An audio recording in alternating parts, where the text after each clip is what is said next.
Hi guys, this is Cycle 1 Week 4 Art, and today in class you're going to be going over abstract art with your students. So as I often say at the beginning of these videos, if you can have your script in front of you, it's helpful to be able to just follow along with the lead-in questions, definitions, the snapshots of famous artworks, and then ultimately a step-by-step of the activities you're going to be doing. If you can't have it in front of you, that's okay too, just tune in. I wanted to point out up front that there is another QR code that you're going to see this week on the back page of one of your scripts, and that's just going to give you actually a link that you can use to play some music while you do one of these activities, if you so choose to do, just to kind of inspire the students a little bit more. Optional, and it's okay if you don't, but you can use the QR code for that purpose. So if you do have that in front of you, your script, you're going to see you start out again with questions. I would say what could be really helpful this week is to revisit oils with your class, because you're going to see these elements of shape show up in abstract art quite a bit. And the more the kids hear the oils, I think the more they're going to master that concept of basic shapes. So it wouldn't be a bad idea to let that be a feature at the beginning of class, although you could ask just about what we studied last week as well, which was upside down art, or you could just use whatever artistic question you come up with. Just where have you guys been noticing more art, and what do you like, what interests you? You can customize that for your class. Then the next thing that you are going to see is a definition of what is abstract art. So you might start by asking your class, who here can tell me what is abstract art? And certainly with the older classes, you might get some hands right away, hands up of people who feel like they do know that definition and they can tell you, which is fantastic. If it's a younger class and just a lot of blank stares, you can use the definition that's in the script or paraphrase it, whatever works best for you. What I've included is that abstract art is a modern form of art that does not depict realistic images from our everyday world, but rather it uses colors and shapes and lines to create an effect. I think artistically speaking, it's like an extraction. I think I've read this, that it's an extraction of a realistic image, and therefore it's supposed to look similar to something that's realistic, but not in a believable way necessarily. It's kind of capturing more the effect of it. So a lot of times people will think of Pablo Picasso when you hear of abstract art, and he was a Cubist artist, and that kind of gets put under that bigger umbrella of abstract art, which I don't think that's necessarily such an awful thing, but I'm hoping to introduce students to a few more kind of rooted artists in the abstract movement, and hopefully just seeing these works of art will help them start to think in more abstract terms, so that when they get to the activity, they'll have that right idea in mind. So that's the next thing that you can do, is go to your 3-ring binder, and you'll see the ones that I've printed out for this week. The first one is called Electric Prisms by Sonia Delani. It should look like this. And so the reason this is abstract, and maybe what you could do for your class, is you could start by asking them, here's a great example of oils, by the way, but just ask them, what do they think this is supposed to be? And you might get all kinds of answers.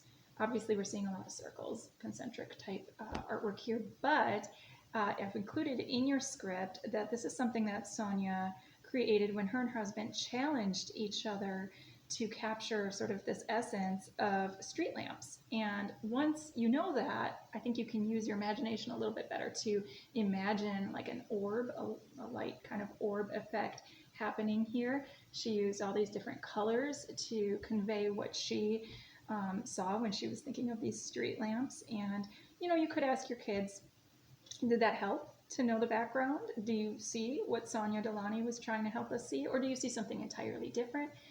Abstract art is unique in that way, I think. Not always do we get what the artist is trying to show us, but it can still be very interesting and get you thinking. So again, this is Electric Prisms by Sonia Delani. The next one you're going to do is Yellow, Red, Blue by Vasily Kandinsky. This one's easy to hold upside down, I think, because it's abstract.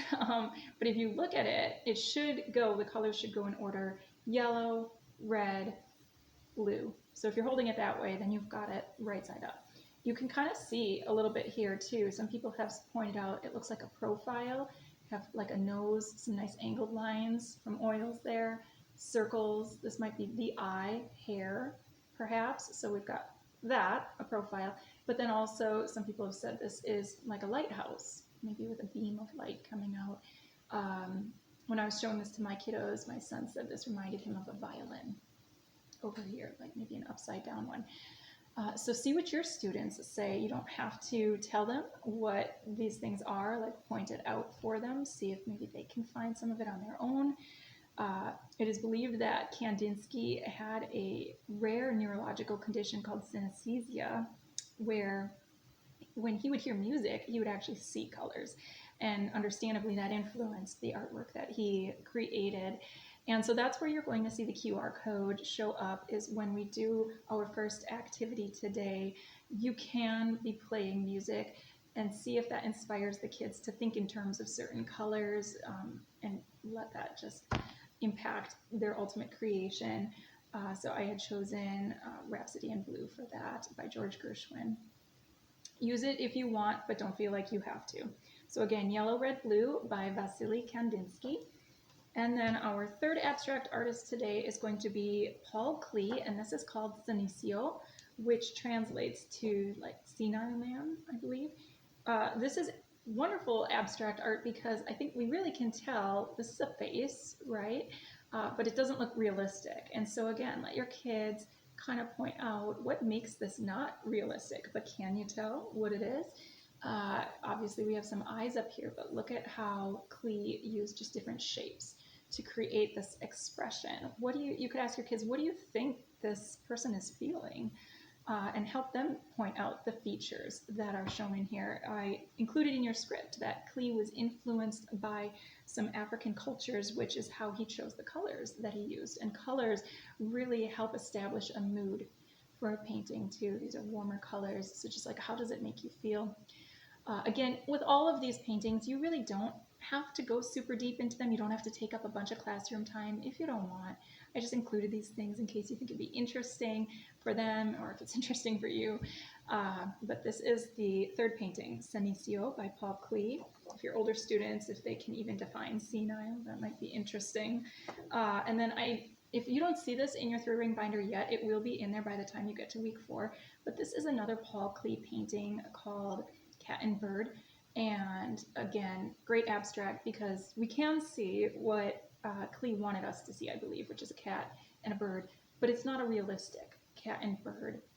Just a neat, interesting painting as well that you could use to further this whole concept of abstract art. So once you get through with those in your class, the first activity that you can do is going to be practicing our own abstract art.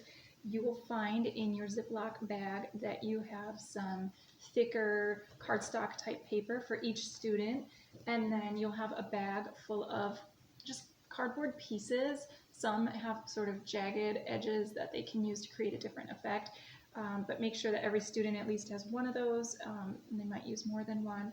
There's a few extras. There's bubble wrap that they can be using as well, and string. And so this is an example of what it might look like when you're done. Obviously, each one should be pretty unique to the student, but this has these concentric type circles, just like the electric prisms that we looked at earlier. This is like bubble wrap down here. This is string. If you have a disposable tablecloth down, you can even, if you feel brave, they should have paint shirts this week, by the way, because you're going to be using tempera or acrylic paint. But they could take their brushes and kind of do some splatter effects to just add to this whole abstraction. So that's what it could look like. I just wanted to show you really quick to achieve these circles. This is really not difficult. You can help your younger students with this. Older ones might be able to manage this on their own. You just kind of get a couple, well, like 3 dabs of color on your paper, and you're going to use the cardboard to make a circle out of that. it really would probably be beneficial to help your younger kids pick their colors, but then get it on the paper for them, and that way it just kind of helps mitigate some issues that might arise with that. But so something kind of like this, mine's going to get drippy now, but then they stick that in the middle and just drag it in a circle, and you get this fun mixing of color. And there's quite a bit left over too if you did somewhat generous globs of paint, so you can kind of scoop some of that up and even do another one.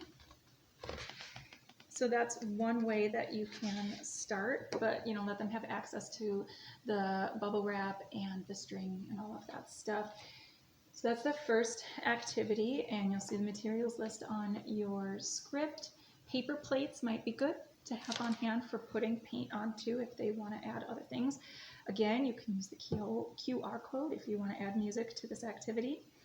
And so the next thing that I wanted to show you for the next activity, this is where we're going to split. Younger classes have materials for an activity that's going to look at Piet Mondrian, and older kids are going to practice a history matchup, which is 7 Wonders of the Ancient World in an abstract form.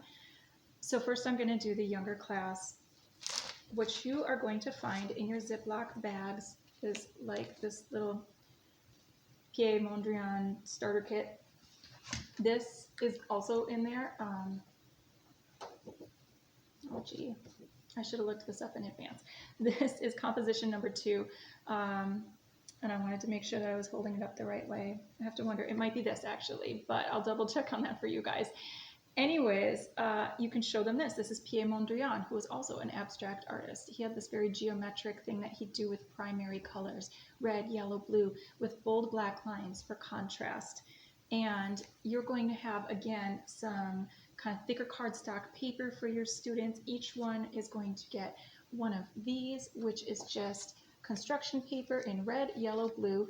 Great opportunity for you to go over primary colors with your younger class and let them know that all other colors are made up of the primary colors, red, yellow, blue. And then these are going to create our bands of black. Right there, get some glue sticks. And, oh yeah, I was going to show this too. Pop culture. I think Piet Mondrian has shown up in pop culture too. You've seen probably stuff like this on various things. My kids have had this Hot Wheels car for a while that's even in the style of Piet Mondrian, which is kind of fun. This is what my 4-year-olds turned out like. There isn't a wrong way to do this activity. Just let them use their glue sticks to put down the shapes, the colors, the lines in whichever way they want. It's abstract art. So that's the activity that you'll have available for younger classes. For older classes, you are going to be doing this. Look for this in your plastic Ziploc bag. It is Abstract 7 Wonders of the Ancient World.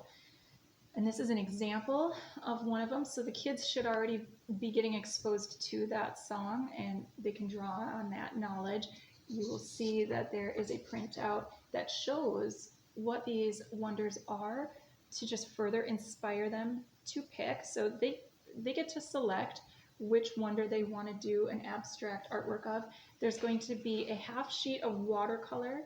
I apologize, this is a full sheet, but in your Ziploc bag, I think you'll find a half sheet. And then watercolor for them to color in at the end. And you'll also need dice for this activity.